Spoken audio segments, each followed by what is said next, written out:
Breaking news చూస్తున్నాం. తెలంగాణలో SIR ప్రక్రియ కీలక దశకు చేరుకుంది. ఓటర్ల వివరాల్లో ఉన్నటువంటి లోపాలు, వ్యత్యాసాలను పరిశీలించడంతో పాటుగా కూడా వాటిని సవరించడంతో పాటు మరిక మృతులు, శాశ్వతంగా వలస వెళ్లినటువంటి వారు, అందుబాటులో లేనటువంటి వారు, ఒకటి కంటే ఎక్కువ చోట్ల నమోదైనటువంటి పేర్లను గుర్తించేలాగా అయితే ఎన్నికల అధికారులు సవరణ చేపడతా ఉన్నారు. మరి ఈ క్రమంలోనే తప్పుడు పత్రాలు, నకిలీ డాక్యుమెంట్లు, ఉద్దేశపూర్వకంగా తప్పుడు సమాచారం ఇస్తే కఠిన చర్యలు తప్పవని చెప్పేసి తెలంగాణ రాష్ట్ర ప్రధాన ఎన్నికల అధికారి అయితే హెచ్చరించడం జరిగింది.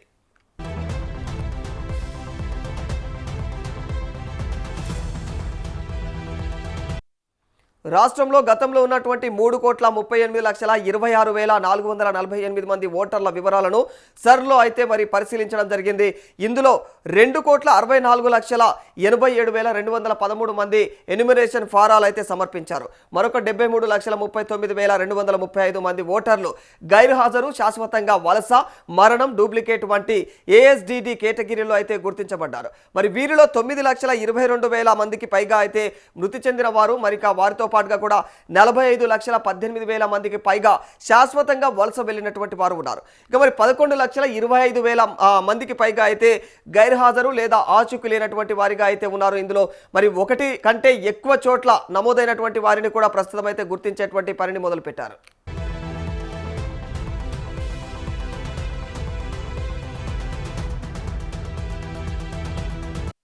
ఇక డ్రాఫ్ట్ ఓటర్ల జాబితా విడుదల తర్వాత 92.8 లక్షల మందికి పైగా ఓటర్లకు నోటీసులు జారీ చేసేటువంటి ప్రక్రియ కొనసాగుతోంది.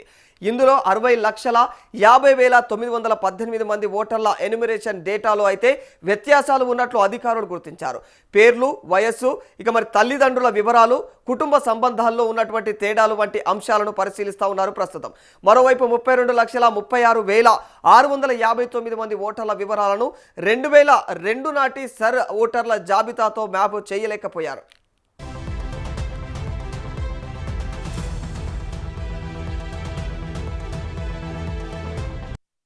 అయితే నోటీసులు రావడం అంటే ఓటు హక్కు శాశ్వతంగా రద్దయినట్లు కాదని చెప్పేసి అధికారులు స్పష్టం చేస్తున్నారు.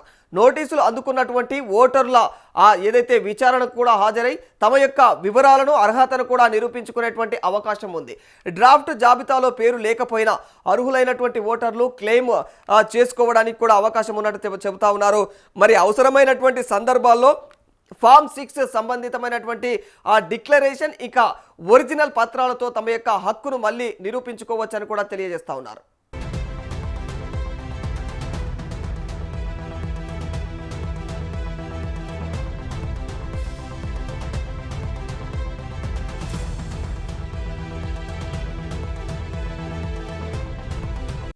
ఇక అసలు కీలక హెచ్చరిక ఏంటంటే విచారణలో తప్పుడు పత్రాలు ఇస్తే మాత్రం క్షమించేది లేదని మరిక సిఇఓ కూడా మరి కార్యాలయం స్పష్టం చేయడం జరిగింది. ఓటర్లు సమర్పించేటువంటి డాక్యుమెంట్లు, మరి డిక్లరేషన్ అయితే అధికారులు స్వతంత్రంగా ధృవీకరిస్తారు. మరి తప్పుడు ఏదైతే ఫోర్జుడు లేదంటే కల్పిత, ఇంకా తప్పుదారి పట్టించేటువంటి లేదా ఉద్దేశపూర్వకంగా తప్పుగా ఇచ్చినటువంటి పత్రాలు బయటపడితే మాత్రం భారతీయ న్యాయ సంహిత బిఎన్ఎస్లోని సెక్షన్ 217 ప్రకారం చట్టపరమైనటువంటి చర్యలు తీసుకునే అవకాశం ఉన్నట్లుగా కూడా తెలియజేశారు.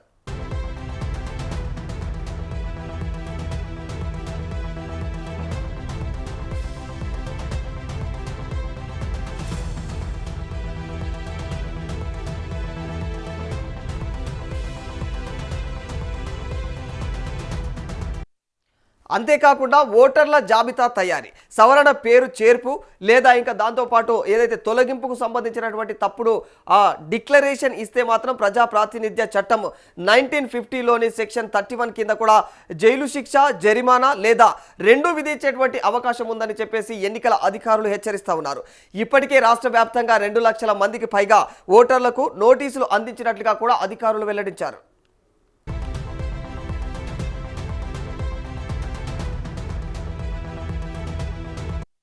అందుకే తెలంగాణ ఓటర్లకు ఎన్నికల శాఖ కీలకమైనటువంటి సూచన చేస్తోంది. నోటీసులు వస్తే భయపడాల్సినటువంటి అవసరం లేదు, కానీ నిర్లక్ష్యం చేయకూడదు.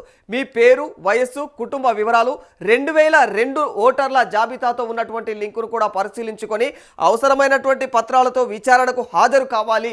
అదే సమయంలో ఓటు హక్కును కాపాడుకోవాలనేటువంటి పేరుతో కూడా మరి తప్పుడు పత్రాలు సమర్పిస్తే మాత్రం ఖచ్చితంగా చట్టపరమైనటువంటి చర్యలు తప్పవని చెప్పేసి కూడా మరి సీఈఓ స్పష్టం చేయడం జరిగింది. మరి పారదర్శకంగా అర్హులైనటువంటి ప్రతి ఒక్కరి పేరు ఉండేలాగా ఓటర్ల జాబితాను రూపొందించడమే సర్ లక్ష్యమని ఎన్నికల అధికారులు చెబుతున్నారు.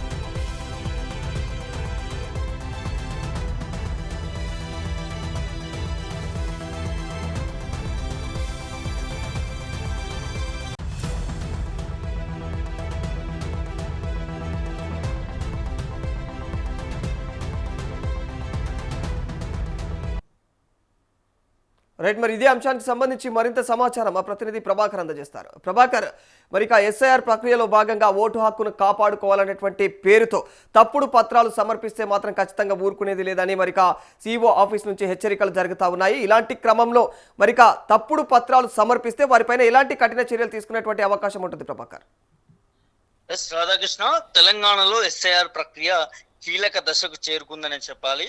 ఓటర్ల వివరాల్లో ఉన్నటువంటి లోపాలు మరి వ్యత్యాసాలను కూడా సరిచేయడంతో పాటు మృతులు, శాశ్వతంగా వలస వెళ్ళినటువంటి వారు, అందుబాటులో లేని వారు, ఒకటి కంటే ఎక్కువ చోట్ల నమోదైనటువంటి పేర్లను కూడా గుర్తించేలా ఎన్నికల అధికారులు కూడా సవరణలు చేపట్టినట్టుగా తెలుస్తా ఉంది. సో ఈ క్రమంలోనే తప్పుడు పత్రాలు, నకిలీ డాక్యుమెంట్లు, ఉద్దేశపూర్వకంగా మరి తప్పుడు సమాచారం ఇస్తే కఠిన చర్యలు తప్పవంటూ కూడా తెలంగాణ రాష్ట్ర ప్రధాన ఎన్నికల అధికారి కూడా హెచ్చరిస్తున్నట్టుగా తెలుస్తా ఉన్నది. అయితే రాష్ట్రంలో గతంలో ఉన్నటువంటి 3,38,26,26,448 మంది ఓటర్లు వారి వివరాలను కూడా ఎస్ఐఆర్ లో పరిశీలించారు. ఇందులో 2,64,87,213 మంది ఈ ఎన్యూమరేషన్ ఫారాలు సమర్పించారు. మరో 73,39,235 మంది ఓటర్లు కూడా గైర్హాజరు అయినట్టుగా తెలుస్తా ఉంది. సో శాశ్వతంగా వలస, మరణం, అదేవిధంగా డిప్యుటేషన్ వంటి ఏఎస్డిజి కేటగిరీలో కూడా గుర్తించబడ్డట్టుగా కూడా తెలుస్తా ఉన్నది. అయితే వీరిలో 9,22,000 మందికి పైగా మృతి చెందినట్టుగా తెలుస్తున్నది. 45,18,000 మందికి పైగా కూడా శాశ్వతంగా వలస వెళ్ళిన వారు అన్నట్టుగా తెలుస్తున్నది. 11,25,000 మందికి పైగా కూడా మరి గైర్హాజరు లేదా ఆచూకీ లేని వారు అన్నట్టుగా తెలుస్తున్నది. అంటే ఒకటి కంటే ఎక్కువ చోట్ల కూడా నమోదైనటువంటి వారిని కూడా గుర్తించినట్టుగా తెలుస్తున్నది.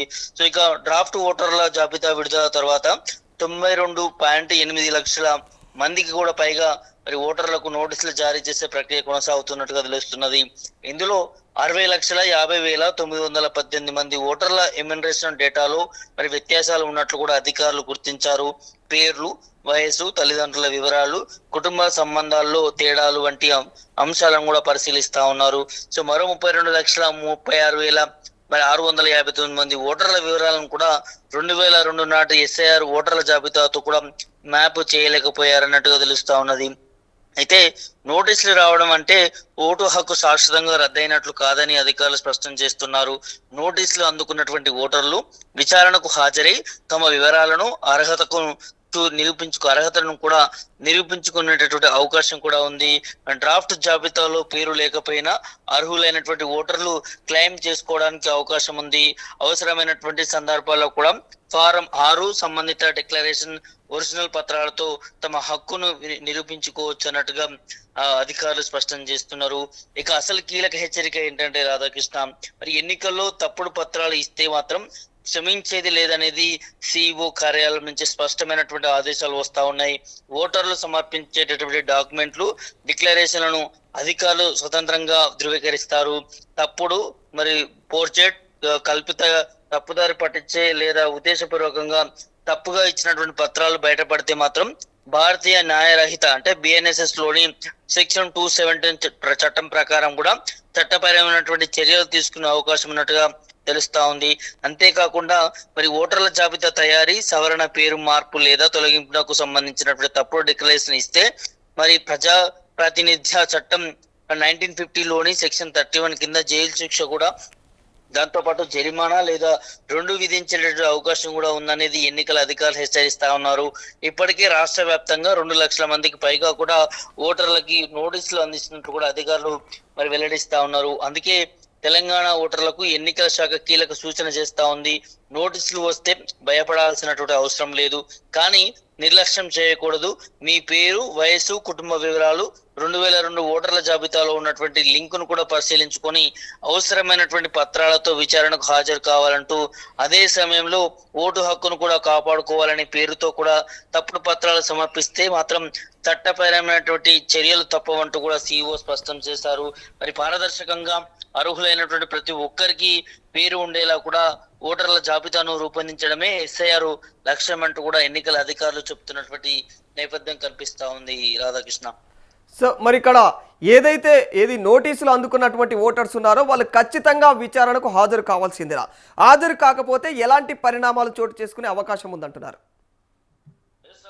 ఎవరికైతే ఇప్పుడు 92 లక్షల పైగా ఓటర్లకి ఈ నోటీసులు అనేది అందుతా ఉన్నాయి అనేది అధికారులు చెప్తా ఉన్నారు. సో నోటీసులు అందుకున్నటువంటి ప్రతి ఒక్కరు కూడా మరి హాజరు కావాల్సినటువంటి అవసరం ఉంటుంది. దానికి సంబంధించి మరి డాక్యుమెంట్ కూడా సమర్పించి వారి ఓటును కాపాడుకోవాల్సినటువంటి బాధ్యత ప్రతి ఒక్కరి మీద ఉందంటూ కూడా అధికారులు వెల్లడిస్తా ఉన్నారు. ఒకవేళ ఈ ఓటుకు సంబంధించి ఈ నోటీసులు అందుకుని హాజరు కాకపోతే మాత్రం ఖచ్చితంగా వారి ఓటు శాశ్వతంగా తొలగించబడుతుంది. మళ్ళీ వారికి ఓటు రావాలంటే కూడా మరి ఫామ్ 6 ద్వారా కూడా మళ్ళీ కొత్తగా అప్లై చేసుకోవడానికి ఆప్షన్ కూడా ఇవ్వడం జరిగినది. సో ఎవరైనా కూడా నోటీసులు అందుకున్నటువంటి వారు భయపడాల్సినటువంటి అవసరం లేదు. దానికి సంబంధించి కూడా మీ వార్డులో బిఎల్ఓలు కావచ్చు, లేకపోతే బిఎల్ఏలు కావచ్చు, వారిని సంప్రదిస్తే దానికి సంబంధించి వారు సలహాలు సూచనలు చేస్తారు. ఎక్కడ అప్రోచ్ అవ్వాలి, ఎక్కడ హాజరవ్వాలి, ఎందుకు నోటీసులు వచ్చాయి, ఏం రాంగ్ అందులో రాశారు, ఏంటి, దానికి సంబంధించిన పత్రాలు ఏం సమర్పించుకోవాలనేది బిఎల్ఓలు కానీ బిఎల్ఏలు కానీ బూత్ కు సంబంధించి, వార్డుకి సంబంధించి కూడా ప్రతి ఒక్కరు ఉంటారు. ప్రతి వార్డుకు సంబంధించి కూడా అధికారులు ఉంటారు. కాబట్టి వారికి వెళ్ళి కూడా మరి చెప్తే వారు దానికి సహకరించగలరు, మీకు హెల్ప్ చేస్తారు. అక్కడ నుంచి ఎక్కడ సబ్మిట్ చేయాలి, ఎవరి ముందు హాజరు కావాలనేది కూడా మొత్తం అంతా కూడా వారి చేతుల మీదనే ఉంటుంది. కాబట్టి సో వారిని అప్రోచ్ అయితే దీనికి సంబంధించినటువంటి ఏ విధంగా ముందుకెళ్ళాలి అనే దాన్ని కూడా వారు చెప్పేటటువంటి అవకాశం ఉంటుంది. సో ఎవరు కూడా ఇక్కడ భయభ్రాంతులుగా గురి కాకూడదు. సో మీ ఓటుని కాపాడుకోవాల్సిన బాధ్యత మీ మీదనే ఉన్నది. కాబట్టి సో నోటీసులు అందుకున్నటువంటి వారు వెంటనే సంబంధిత అధికారుల వద్ద హాజరు కావాలి. హాజరయ్యి దానికి సంబంధించిన ధ్రువపత్రం కూడా అక్కడ సమర్పిస్తే మీ ఓటును మీరు కాపాడుకోవాల్సినటువంటి అవసరం ఉంటుంది, బాధ్యత ఉంటుందంటూ కూడా మరి ఎన్నికల అధికారులు స్పష్టం చేస్తున్నటువంటి నేపథ్యం కనిపిస్తా ఉంది Radhakrishna. Right, thank you Prabhakar. So ఓవరాల్గా తెలంగాణ ఓటర్లకు ఎన్నికల శాఖ కీలకమైనటువంటి సూచనలే చేస్తూ ఉంది. మరి ఎవరైనా సరే నోటీసులు అందుకున్న తర్వాత ఖచ్చితంగా వాళ్ళు ఎవరైనా సరే విచారణలకైతే హాజరు కావాల్సిందే అని తెలియజేస్తూ ఉంది. మరి నోటీసులు వస్తే భయపడాల్సినటువంటి అవసరం లేదు అని కూడా ఓ క్లారిటీని ఇస్తుంది. కానీ నిర్లక్ష్యం చేయకుండా మీ యొక్క పేరు, వయసు, కుటుంబ వివరాలు, 2002 ఓటర్ల జాబితాతో ఉన్నటువంటి ఆ లింకును ఖచ్చితంగా అయితే పరిశీలించుకొని అవసరమైనటువంటి పత్రాలతోటి ఆ విచారణకైతే హాజరు కావాలి.